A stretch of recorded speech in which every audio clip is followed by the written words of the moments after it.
Europe 1, on va se gêner. Le livre de la semaine.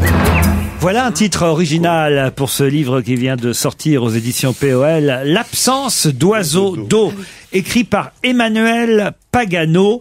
L'absence Ça rime, tiens. Pardon, qu'est-ce qu'il y a, Philippe ? Ça rime, je dis. Ah oui. L'absence d'oiseaux d'eau par Pagano. Exactement. Emmanuel Pagano, c'est une femme, a écrit cette absence d'oiseaux d'eau chez POL. Philippe Alfonsi, Isabelle Motro et Gaspard Proust ont lu pour nous ce livre. Vous le conseillez-t-il ? On commence par Isabelle. Alors d'abord, replacer l'histoire dans son contexte, car il s'agit d'une histoire. Ça raconte l'histoire de deux écrivains qui se livrent tous les deux à une sorte de jeu épistolaire proposé par l'homme. On va faire comme si on tombait amoureux en s'écrivant. Et donc, nous lisons les lettres échangées par les deux, qui effectivement, en fait, vont vraiment tomber amoureux. Et voilà. Bon, ça c'est le principe de base. Il faut savoir qu'Emmanuel Pagano écrit merveilleusement bien. Moi, j'ai lu ses précédents romans et j'avais été enchantée par son écriture. Là, j'avoue que je suis un peu plus sur la réserve parce que déjà le principe est un peu étrange. Enfin, c'est vrai que ce jeu un peu épistolaire-amoureux, ça vous passionne pas? Moi, j'avoue que j'ai eu du mal à entrer dans ce jeu-là, quoi. Et voilà, donc je suis un peu restée sur le bord. Et le titre, vous pouvez m'expliquer le titre, L'absence d'oiseaux d'eau? Alors non, je peux pas vous expliquer le titre. Parce que c'est juste à la fin et elle a pas été à la fin, voilà, c'est tout. Oui, non, mais c'est vrai, moi j'ai pas été emballée par le Philippe Alfonsi, alors. Ce qu'a oublié de dire Isabelle et qui est assez rigolo, c'est qu'en effet, ils ont commencé cet échange de lettres, mais ce qu'on trouve dans le bouquin, c'est pas l'échange de lettres, c'est uniquement les lettres de la bonne femme, parce qu'au bout d'un moment, le type a craqué, littéralement craqué, et il a non seulement plus répondu, mais il a repris ses lettres. Donc c'est la seule chose le truc qui est terriblement frustrant dans la lecture de ce bouquin, et qu'on se dit, mais putain, qu'est-ce qui s'est passé? Mais enfin, pourquoi il s'est tiré? Est-ce que tout d'un coup ça lui a fait peur? Est-ce que vraiment ils se sont sautés l'un sur l'autre ou pas? Est-ce que tout ça n'est que, à mon avis, tout ça n'est que virtuel, mais l'autre a dû prendre peur. On n'a qu'un côté de l'échange épistolaire. Et on voudrait bien savoir ce qui s'est réellement passé dans la vie. Enfin, moi, c'est la seule chose qui m'est franchement amusé, donc j'ai été très déçu parce que je l'ai pas su. Voilà. Bon, et alors, pourquoi les oiseaux d'eau? Parce que, justement, à la fin, n'est-ce pas, il y a une phrase, à la mort moelle-neu, où elle dit, c'est l'absence d'oiseaux d'eau. Bah oui, c'est bien sûr l'absence d'oiseaux d'eau parce que tout ceci n'est qu'imaginaire, n'est que d'écriture, donc il n'y a pas d'oiseaux. Voilà, bon. Bref. Oula. Oui, voilà. Bon, non, moi, ça m'a pas plu. Je vois bien. Gaspard Proust, L'absence d'oiseaux d'eau, signé Emmanuel Pagano chez POL. Alors, je vais faire un peu confus, mais bref, c'est un livre très très très intéressant. Très très intéressant.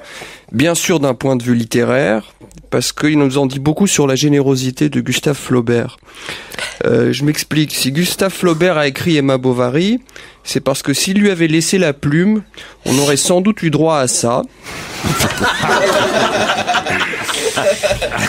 Un long monologue Facebook avec des relents sentimentalo-diarrhéiques. Merci Gustave d'avoir sauvé Emma.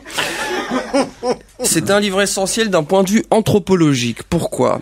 Je pense que c'est vraiment un livre que devraient lire toutes les femmes pour comprendre pourquoi à un moment dans sa vie, un homme peut basculer dans la misogynie. Je trouve que c'est vraiment un festival du pire quand la femme se met au sentiment, alors pseudo, derrière un bouquin, on va se mettre en scène. La femme. Ah oui, bon, alors page 55, tais-toi, ferme ça ta peut gueule. se résumer... Non mais je vais le laisser par pure bonté d'âme aller au bout de sa démonstration. Ce qu'il dit est plus intéressant que toi déjà. Plus en scène. Page 55, elle livre tout. Je suis paresseuse pour le réel. Elle a oublié d'ajouter et hystérique pour la fiction. Alors franchement, c'est dur d'aller plus loin. Moi, je comprends pourquoi lui s'est tiré, parce que je pense que si on avait ses lettres à lui, elle aurait pas continué le bouquin tellement elle aurait honte, quoi. C'est vraiment, non, je trouve que ce livre ça me fait penser à une phrase de Freud qui disait que les psys se sont mis à parler parce qu'une hystérique est entrée dans la salle de consultation en hurlant « Réponds-moi ». Et je pense que cet écrivain a eu la sagesse de ne pas répondre à ce qu'elle a écrit. L'absence d'oiseaux d'eau. Alors, je voudrais quand même ajouter un mot. Je parle même pas de la misogynie galopante de Gaspard Proust. Vous voulez que je la cogne sur laquelle on va même pas revenir.